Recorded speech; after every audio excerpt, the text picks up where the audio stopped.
Welcome to the Just Do It podcast, hosted by Anne Duffy. Dental Entrepreneur Women is here to dive deep and share stories with the mission to inspire, highlight, empower, and connect all women in dentistry.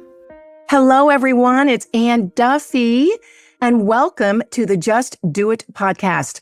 I'm very excited with our guest today. She is a brand new DeW in our community, and she has an amazing background. If you think your life was hard, wait till you hear how she got where she is today. Before we get started, let me tell you a little bit about her. As the founder and CEO of Harmony Dental Art, Dr.Maria Sokolina is dedicated to creating a healthier world by promoting sound sleep and healthful breathing. Originally from Russia, Dr. Sokolina holds a medical degree and later earned her DDS degree from the New York University College of Dentistry. With a diverse background in dentistry, including implants, cosmetic dentistry, full mouth rehabilitation, and orthodontics, Dr. Sokolina is also actively involved in dental sleep medicine, seeking solutions for sleep apnea through dental appliances and myofunctional therapy. You are a rock star. Please help me welcome Dr. Maria Sokolina. Hello, Maria. Thank you very much. It was such a generous introduction. Always love to be in your presence. You have that positive light around you. I would say high vibration people who dissipate positive energy. So thank you for being a new friend and I would say leading star. Oh my goodness. Ditto, my friend. You bring out such positive energy too. I said, but when we're together on a Zoom, and this is not the first Zoom we've been on, both of us cannot stop smiling, this big smile, because looking at each other, it's just so much fun. And you'd have to have a positive energy, Maria, and attitude for everything that you have done. I want to share, because we've got some wonderful women in our community that are coming from other countries. And I would love you to share your journey. The journey of becoming a leader in the dental field as a female immigrant. I'm going to start from the point when I was born in Russia. I was born in St. Petersburg, Russia. It's not the jungles. It's a really cultural place with a lot of art and history, a lot of unique, authentic people actually. I was born in St. Petersburg, Russia, and I'm very proud of my background. Right now, due to political situation, world Russia has a little bit of darkness to that, negative connotation to that, but I don't want people look at that one-dimensional. And I want to represent my journey because I think the books, what I read as a child and the stories I was taught, you cannot look like this. You have to open your eyes and colors are not only black and white. Let me be a little bit more specific about my journey. I graduated from high school in Russia, and then I graduated from medical school in Russia. And I really want to introduce your audience what it is to be in medical school in Russia. Number one, it's really difficult to get into medical school just like it is here. What I learned being in the United States in my first years, when my English was not so fluent, and my accent was even stronger. I know I have a strong accent now, but it was even stronger. People look at us like maybe second-class citizens. And I really experienced that when I started my New York University College of Dentistry journey. Due to difficulties in understanding, people look really down at you. I understand that at this point, a lot of people in your community or maybe listeners, they're in academia and they see people from other countries, not as young students. I was already graduated. I was already full doctor. In medical school in Russia, I was in the dental department of medical school. It's very different from United States. We really studied from head to toe. We study all symptoms, deliveries, dermatology, surgery. So I have a lot of general knowledge of medicine, which really helps me to make professional decisions for my patients, or offer my patients a little bit more comprehensive view towards their health. As well as I treat a lot of other things on a broad spectrum, including business. I moved to the United States and I didn't have any doubts that I want to become a dentist. Again, I would go through that journey, but that transition period when one door closed and you move from everything and connections your parents establish, knowledge your parents accumulate to totally new territory. So simple terms like social security, I didn't have a clue what it is. I didn't have a clue how to do laundry in the United States, because in Russia, we do laundry by hands. And then we hang it on a string. It's really like rebirth kind of things. I knew how to operate the subway. We do have a subway in Russia, but other things, it's maps are different, a lot of different stories. Oh, okay. So did you come by yourself or did you I came by myself. I mean, just Yes. flew over here and then landed in New York City. And then, let me ask you this. Did you apply to University College of Dentistry before you flew No. over here? No. I'm Jewish and I had refugee status. So I fly as a refugee. I do have family, my parents, my brother, grandparents, but they all have to stay in Russia because they did not have a paper. Are they here now? Yes, Are they still here now. Oh, My okay. whole family is here, yeah. Oh, wow. So you were the first one to come.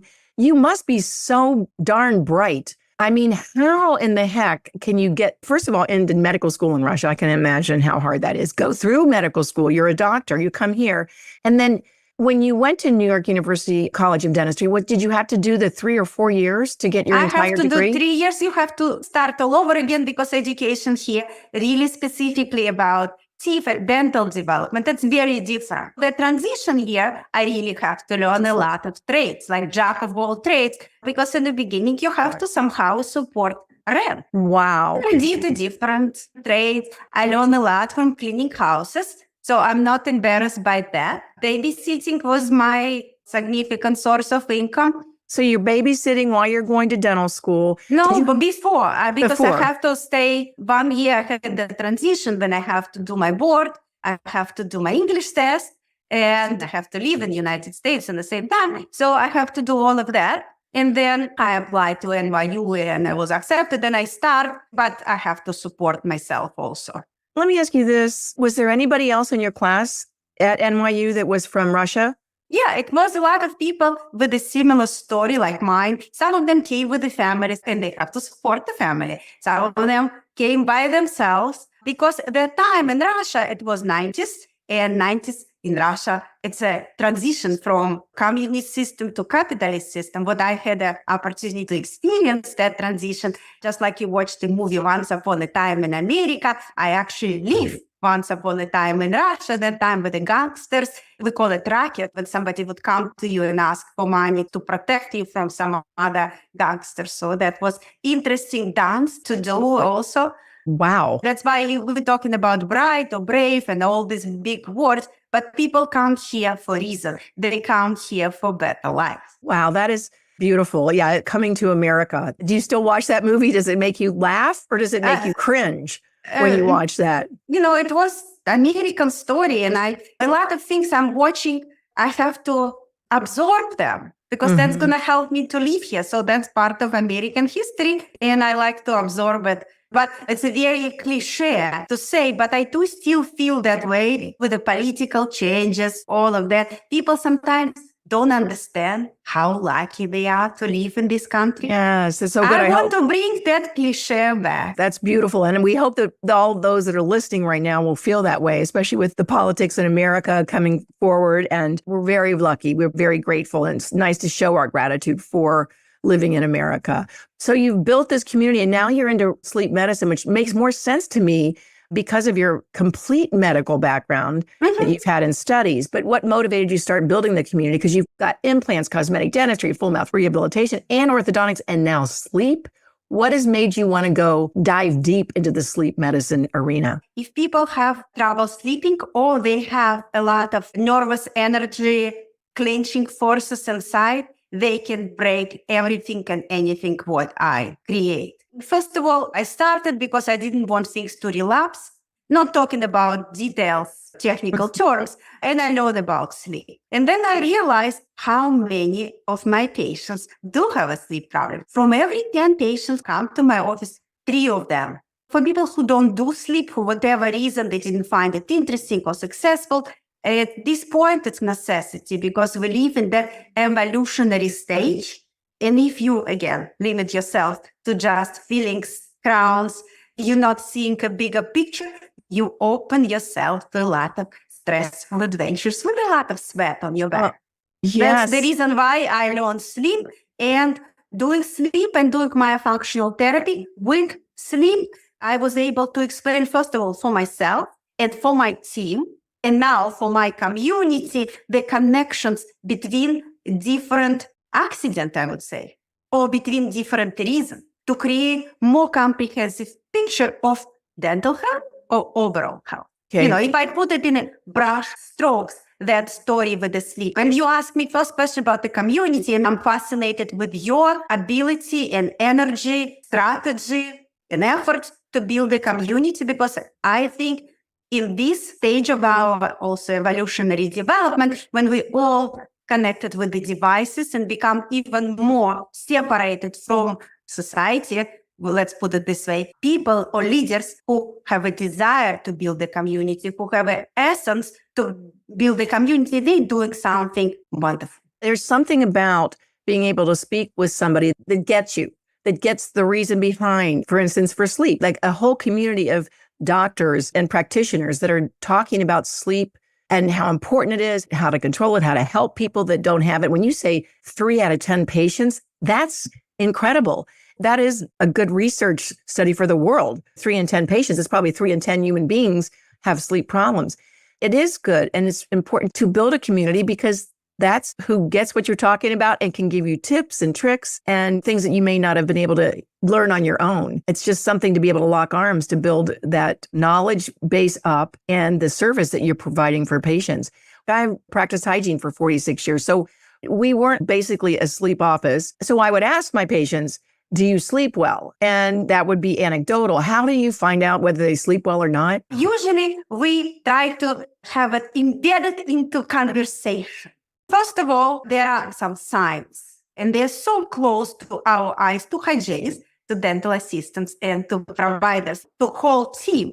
To see the signs when we see signs of bruxism, grind down teeth, fractions, we see scalloping on the tongue. I also like to look at the nose. This part look thick. Okay. I like to look inside the nose, but let's start from outside. So this part look thick. I cannot see the throat. Or sometimes I look at the throat and it look really red. Not throat itself, but I'm talking about uvula and arches. And then I've asked patients, keep a glass of water next to your bed. That's to start the conversation, not to be intrusive. And some people said, yes, I always keep a glass of water next to my bed because my mouth is so dry. Okay. I said, mouth is dry. Okay. Did you anybody complain what you snore? And some people say, no, yes, maybe. Then I said, have you ever wake up gasping for air? And you cannot catch your breath. That's already touching deep strings inside the soul. And some people said yes. And that's easy conversation, not a standard questionnaire. Of course, we do have it as well. But I'm talking about human level conversation. Something like, how are you doing? I'm really see you.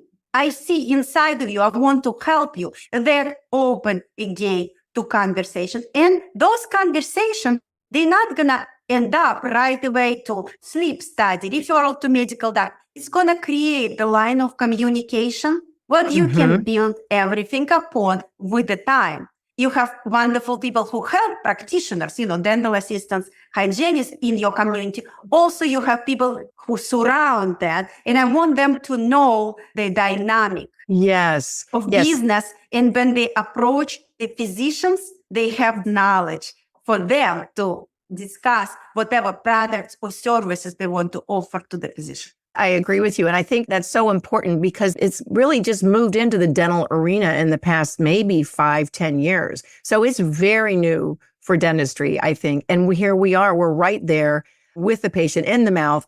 And we're always talking the oral systemic connection. And this is our opportunity to really build on that.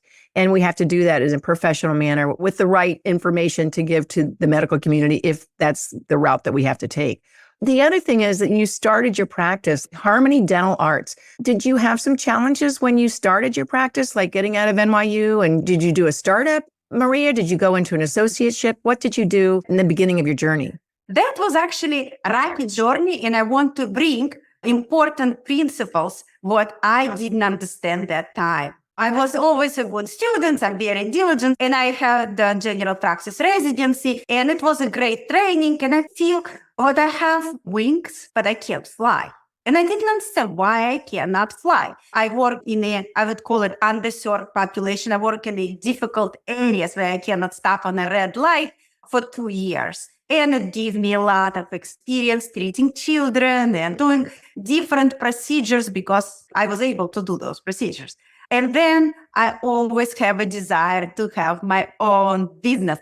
And just like romantic story, I gave at New York Times. That time it was possible, and I got one phone call from the dentist who was young, but he was already burned by the business. I visited him. I remember having my son, who was 3 months old, in my hands. And when he was 5 months old, I acquired a business. I purchased his practice and I start practice. That time, I didn't know what is so important when you want to do something in the field. You have to create a very strong network. Community building is so important for professional growth. You grow and your community grow with you. You create the network and then you can jump from that network. Without network, you can pray, you can hope for unicorn, but I don't think it's going to appear. You have to work on that. That part I didn't understand, and I highly advise people in your audience about investing themselves into those relationships, into friendship, into professional collaboration, helping others, all of that. It would pay off at a certain moment when they need to have a job. I'm sure that you built that over time. You're such a people person. So it probably didn't take you too long to realize you were going to have to build your community. I think a lot of young docs, they think they just buy the practice and people are going to be knocking on their doors day and night to get in, right? And it takes a while to build that up. Are you still in the same location? I have a location, what I purchased, that's a regional one. And now I have an office in Manhattan. I have 2 locations. And it's important having both locations for networking as well. For me, networking, not only to get the patients, my business actually based on networking with the medical profession. Yes, exactly. You depend on their referrals. That just starts to snowball too. I mean, you give good service, you're a member of the communities. How far are the practices apart from each other? Without traffic, they're 25 minutes. The roads here in New York and New Jersey can be unpredictable. Like with yesterday rain, I tried to get to Manhattan, but I didn't get anywhere, but it took me just 2 hours. Wow. You have to have a lot of patience when you're living in the Manhattan area. That is for sure. But that's really cool. You are really a go-getter, though. You're driven. What drives you, do you think? I'm just curious. I'm always looking for silver lining. I get a lot of satisfaction from doing cases, from helping people, actually from connecting people. I really like that process as well. Maybe another thing what drives me to have my ideas implemented. It takes me a lot of time to develop ideas, to develop my methodology, and I want to implement them. Actually, community building help with that as well. By elevating some people, it helped me implement my ideas. That's important. Do you sleep yourself? Because when you emailed back to us, and this is so funny because if you've been listening to us for a while, my podcasts are pretty simple, but Maria, you really broke it down. It was so strategic, the questions and the answers. You put so much thought and effort in that. I was so impressed. Honestly, I was like, wow, this is somebody that really has some time. So do you sleep yourself very much? Because it seems like you get a lot into one day. That's actually one of the reasons why I started doing sleep. I'm very emotional in general. I have a lot of stimulus around me.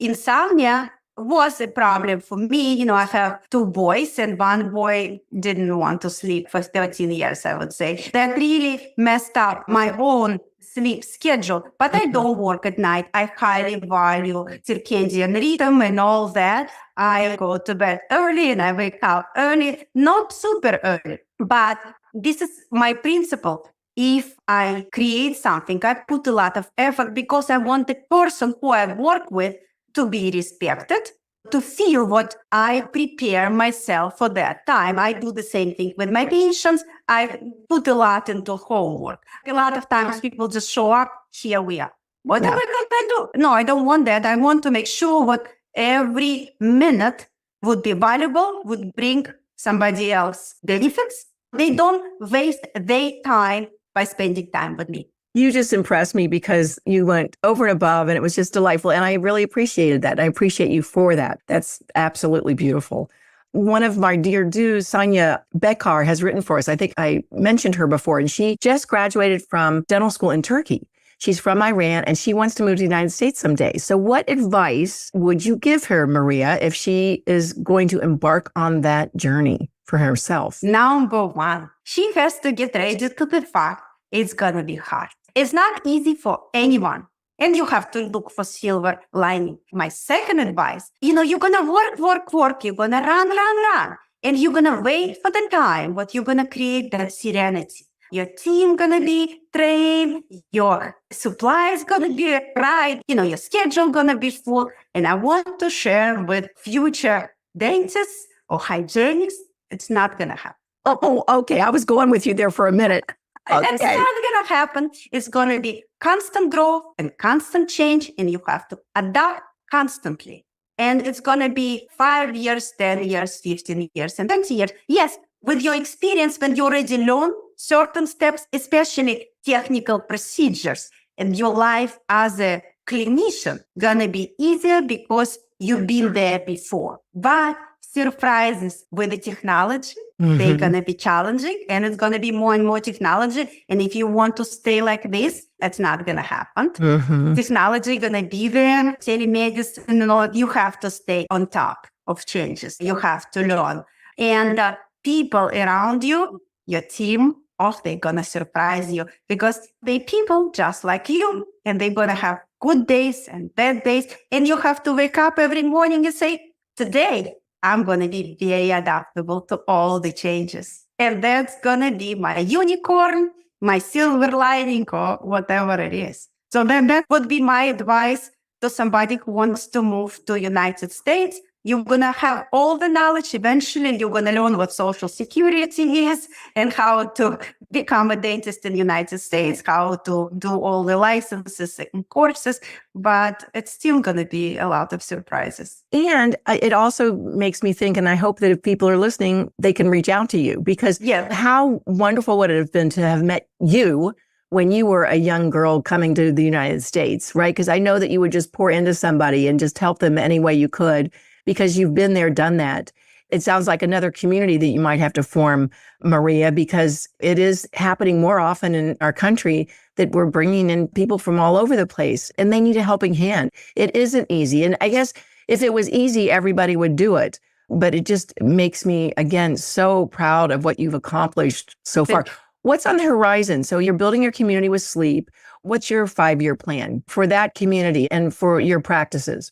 For the community, I really would like to connect medical and dental work. I want to reunite because head is also part of the body, kind of not headless horseman. So that plan for the community and my community become a little bit more united. Because I have a different specialist and they listen to each other interviews, but they don't collaborate on a practical level. So my wish for my community was that would happen.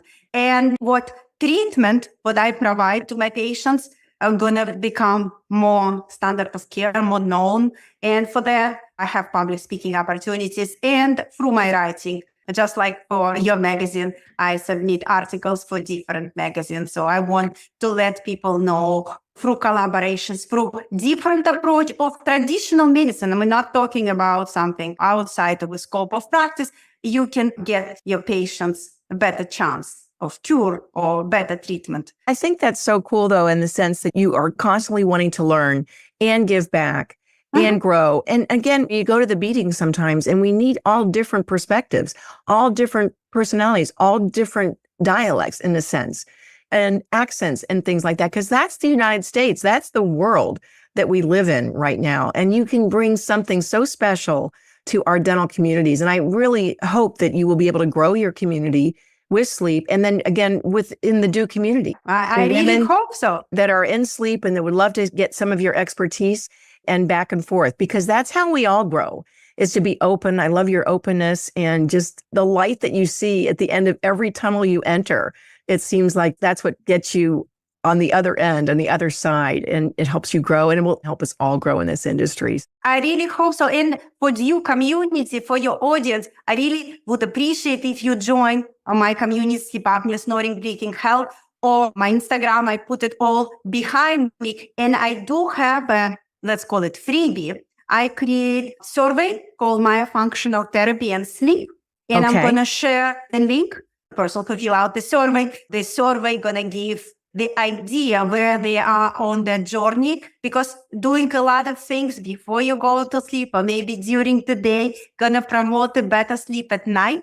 And then in the end of that survey, besides giving you your stage or your level, I also include the video with some exercise, what you can do during the day. They're quite simple, but I hope it's going to help you to get your restful sleep. But you definitely need to do a lot of wonderful things during the day. That's so wonderful. Well, we will definitely share that. That's going to be a great opportunity for our industry. And because all of us, every one of us in the DeW community knows many people that don't sleep well, that could use a very simple survey. So we will look at that. And I know that you'll be teaching us along the way. We have all sorts of teaching opportunities for you. I can't wait for your articles to come out so that everybody will get to know you better. And we will have your community notices and your Instagram. All of that will be in the show notes. So have no fear, everyone. We are here to introduce Dr. Maria Sokolina. And so she is one of us and one of you. And if you're listening, remember, everybody, to keep doing you. Maria, thanks so much for being with me today. You've been a delight, and I can't wait to get on your podcast very soon. All right, dear heart. Thank you very much. You're welcome. Thank you. Take care, dear. Thank you for listening to the Just Do It podcast, hosted by Anne Duffy. To learn more about dental entrepreneur women, to share your story, or to join the movement, please visit our website, dew.life. That is DEW.life. Subscribe to the show on Apple Podcasts or your favorite podcasting app to make sure you don't miss an episode. And in the meantime, keep doing you.